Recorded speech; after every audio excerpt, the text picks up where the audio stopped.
మనకి solar scheme అనేది ప్రభుత్వం తీసుకొని వచ్చింది. సో దీంట్లో ఆల్రెడీ ఇందాక చెప్పినట్టు సో ఈ మెంబర్స్ అందరూ కూడా ఉంటారు. సో ఫస్ట్ ఫార్మోస్ట్ మనము పంచాయత్ సెక్రటరీస్తోని సో మనకి టోటల్గా ఉన్నారు ఎంతమంది అంటే 1800 మెంబర్స్ వరకు మనకు ఉన్నారు. సో ఆర్ఓఎఫ్ఆర్ పట్టాస్ ఉన్న వాళ్ళు.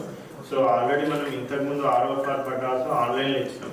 సో ఆన్లైన్లో ఇచ్చినప్పుడు పంచాయత్ సెక్రటరీస్, ఫారెస్ట్ డిపార్ట్మెంట్ వాళ్ళు జాయింట్గా సర్వే చేసి మనకి అక్కడ వాటి ల్యాక్స్ లాంగ్స్ కూడా మొత్తము తీసుకొని దాని ప్రకారంగా మనము డిజిటల్ మ్యాప్ వేసి ఆర్ఓఎఫ్ఆర్ పట్టాలు ఇచ్చినాం.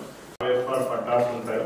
సో ఆర్ఓఎఫ్ఆర్ పట్టాస్ ఉన్న ట్రైబల్ కమ్యూనిటీ వాళ్ళకి సో సోలార్ పంప్ సెట్స్ వాళ్ళకి ప్రొవైడ్ చేయడం. సో మోస్ట్లీ వాళ్ళు రెయిన్ ఫెడ్ అగ్రికల్చర్ చేస్తూ ఉంటారు. సో రెయిన్ ఫెడ్ అగ్రికల్చర్ ఎందుకంటే నార్మల్గా ఫారెస్ట్ ఏరియాలో మనకి ఎలక్ట్రిసిటీ ప్రాబ్లం, ఇవన్నీ ఎలక్ట్రిసిటీ కనెక్షన్ అవన్నీ తీసుకోవడం కష్టం అవుతుంది.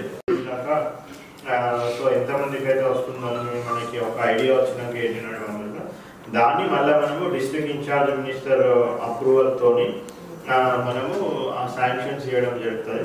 సో దాని తర్వాత మళ్ళీ మనము త్రూ డిపిసి ద్వారా ఆ ఏజెన్సీస్ని మనము సెలెక్ట్ చేసి ఆ ఏజెన్సీస్ ద్వారా మనము సోలార్ పంప్ సెట్స్ అనేటివి కూడా వాళ్ళకి పెట్టడం జరుగుతుంది. సో ఆ సోలార్ పంప్ సెట్స్ సో దీని ద్వారా ఏంటంటే ఇండివిజువల్ సోలార్ పంప్ సెట్స్ ఉంటాయి కాబట్టి మనము లైన్ వేయడం, ఎలక్ట్రిసిటీ లైన్ వేయడం ఇవన్నీ కూడా అవసరం ఉండదు.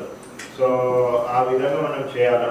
సో ఫస్ట్ థింగ్ ఏంటంటే సర్వేలో మనం ఐడెంటిఫై చేయాల్సింది ఎంతమందికి ఇరిగేషన్ ఫెసిలిటీస్ ఉన్నాయి, ఎంతమందికి లేవు. వీళ్ళందరూ కూడా ఇందులో పార్టిసిపేట్ అవుతుంది. దీని యొక్క ముఖ్య ఉద్దేశం ఏంటి అంటే ఆర్ఓఎఫ్ఆర్ పటా ల్యాండ్స్ లోపల వాళ్ళకి అగ్రికల్చరే కాదు ల్యాండ్ డెవలప్మెంట్ అనేటువంటిది ఇంప్రూవ్ చేయడం గురించి 1 year తర్వాత అంటే ఒక క్రాప్ తర్వాత నెక్స్ట్ క్రాప్కి వాళ్ళ ల్యాండ్ అంతా కూడా అలా ఎంటీగా ఉండకుండా ఉండడానికి వాళ్ళ యొక్క ల్యాండ్ లోపల హార్టికల్చర్కి సంబంధించి కానీ ఫ్రూట్ ప్రొవైడింగ్ చేసేటువంటి ఫ్రూట్ ఈల్డింగ్ ప్లాంట్స్ కానీ అందులో డెవలప్మెంట్ చేసి వాళ్ళకి ఇయర్ మొత్తం ఫ్యామిలీ ఇన్కమ్ అనేటువంటిది ఇవ్వడం అనేటువంటిది జరుగుతుంది.